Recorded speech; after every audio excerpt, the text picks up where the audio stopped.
Hi everyone, I'm Sandy Chong from the Australian Hairdressing Council, and I have with me today Catherine Guiliani, who is from OneMusic. Now I know that every salon plays music, to work with and for the enjoyment of their guests and their clients.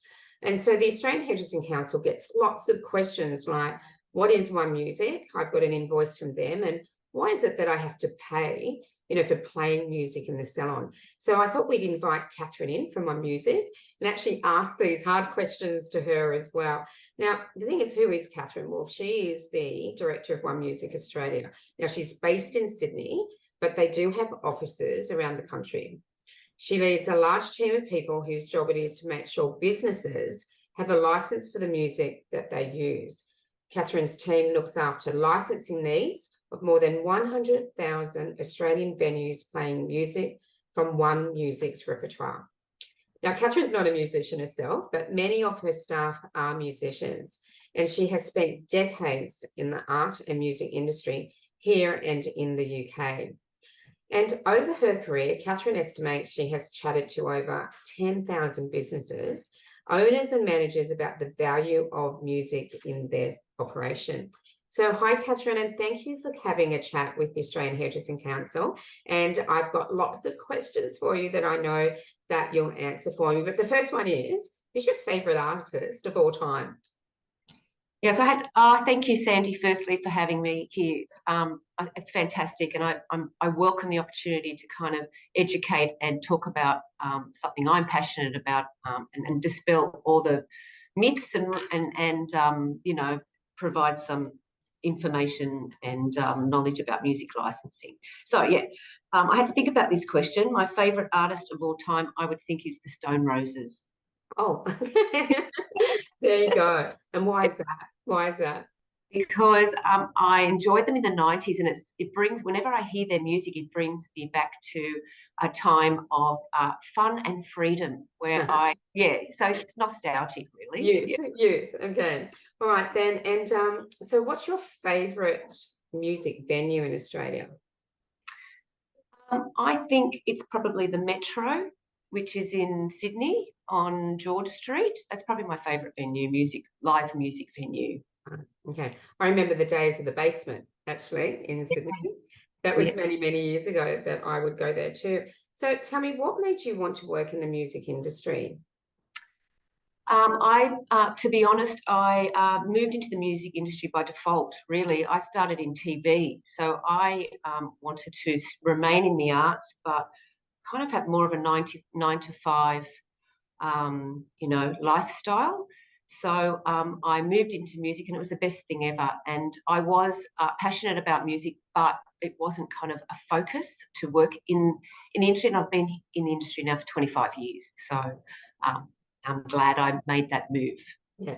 And we've met personally as well, face to face. And I know that you're incredibly passionate about the music industry. So, all right, so let's get down to OneMusic though. Can you tell our listeners about OneMusic and who is it that you represent? Yes. Okay. So OneMusic, it exists in Australia, and that brand also exists in New Zealand. So OneMusic Australia represents music creators, and that's music creators worldwide. The word music creators essentially means, if you think of a song, two different individuals, so two different human beings. With a song, you have the songwriter who creates the musical work, and you also have the recording artist, the person that records that music. Often they're not the same person. And I'll just quickly give an example. Kylie Minogue, for instance, she's a recording artist, but she has songwriters writing her song, and a song such as I Can't Get You Out of My Head, there's a specific songwriter, there's a number of songwriters, but Kathy Dennis is the songwriter, one of the songwriters for that song. So OneMusic looks after both of those individuals here in Australia and worldwide. The songwriter is looked after by APRA AMCOS, so people may have heard of APRA, looks after the songwriter, and PPCA looks after the recording artist. OneMusic was created in 2019, a joint initiative by APRA and PPCA to create OneMusic, the brand, so that users of music only have to deal with one organisation. So they don't have to understand copyright, they don't have to understand the musical work concept, what that is, and the recording artist and who is what and this. That all they needed to know was they just need a license from OneMusic. Okay. It's funny that you used that iconic song, Can't Get You Out of My Head. So you do realise that that will be in my head all day. I know, I did. It's just one of those songs. As soon as you mention it, it's like, oh, I'm going to be having that in my head all day. So when we look at the hairdressing industry, though, why does music play such an important role, do you think, in our industry? This is my favourite question, I think, that you may ask me today. So music, as everyone will know, from a personal point of view, has power. Music can influence human behaviour and make people do things that they might not normally do if they're not listening to music. You know, it can make you cry, it can make you happy, it puts you into a mental state. So in the business context, music, when a business plays music, that the person is engaged with the product, and it contributes to their experience from first engagement to the sale, right? It's the whole journey of the experience they're having within, for instance, a salon. So that's the role that music plays. It contributes to branding of that business, and it contributes to when that person walks away from having the service provided, what they feel, right? Exactly. So yeah.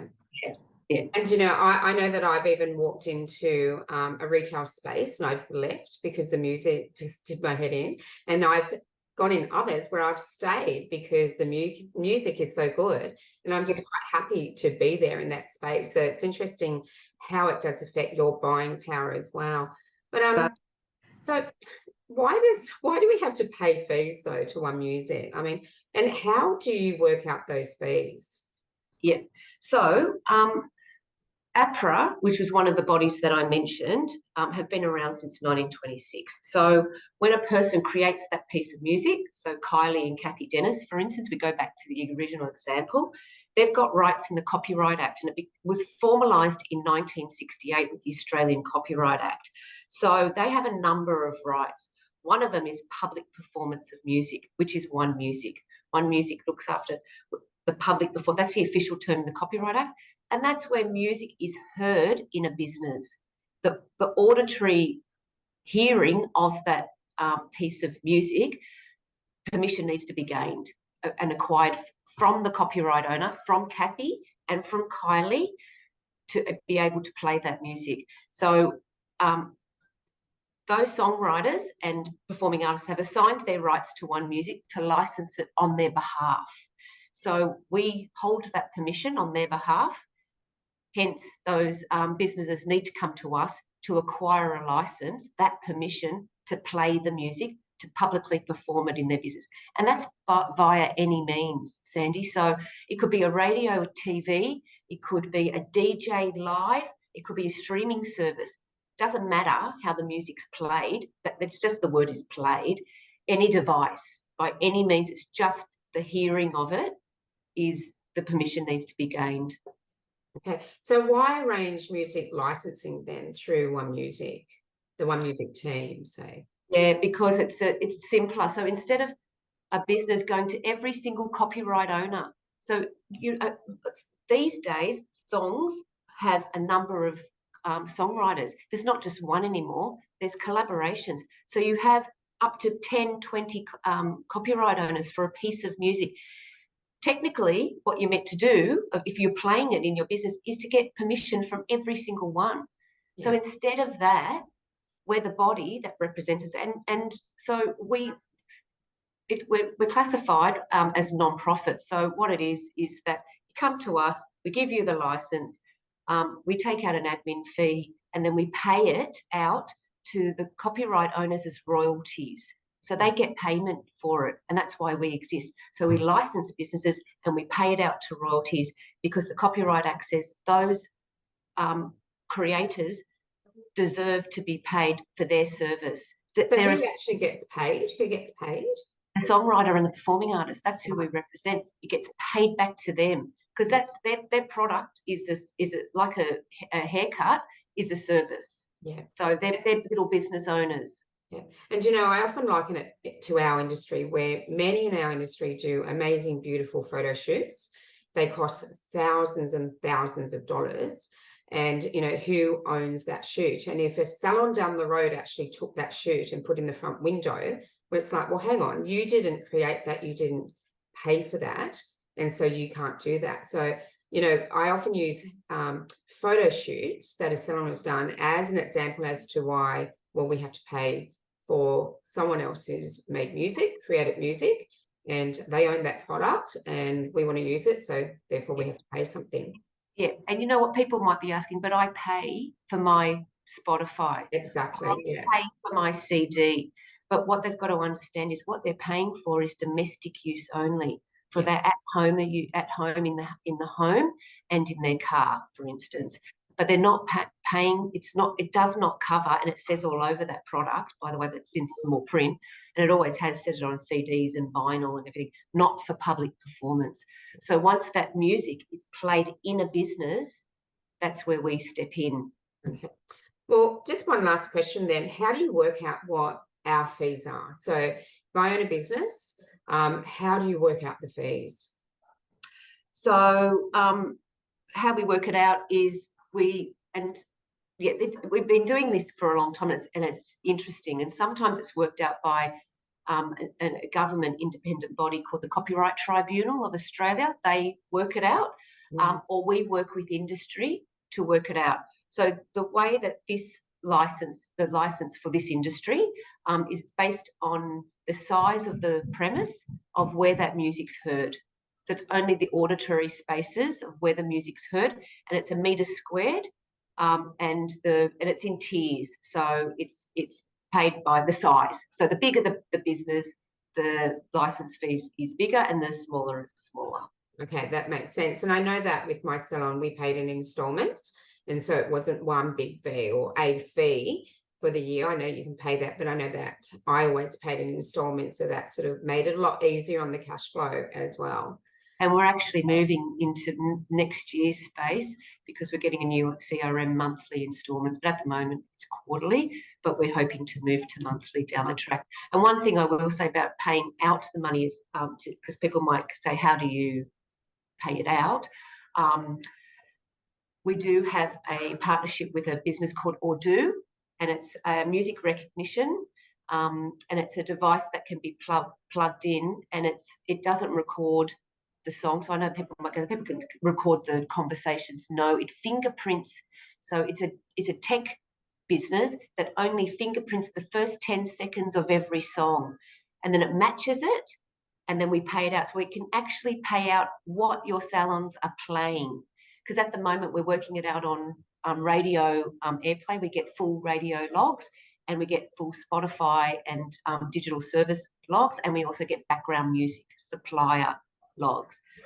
So it's a much more accurate way. Other than background music suppliers, it's very accurate, but this is a way that people can use this device for free from us.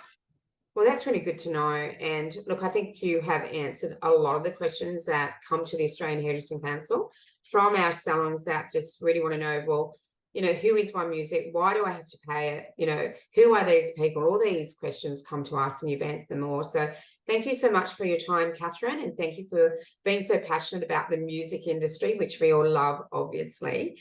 And I know you certainly are as well. But thanks for coming onto the AHC and just clearing up all the information, the questions that have been asked about OneMusic and royalties, etc. So thank you. Thank you, Sandy. Yeah, music and hair go together. Absolutely. Thanks.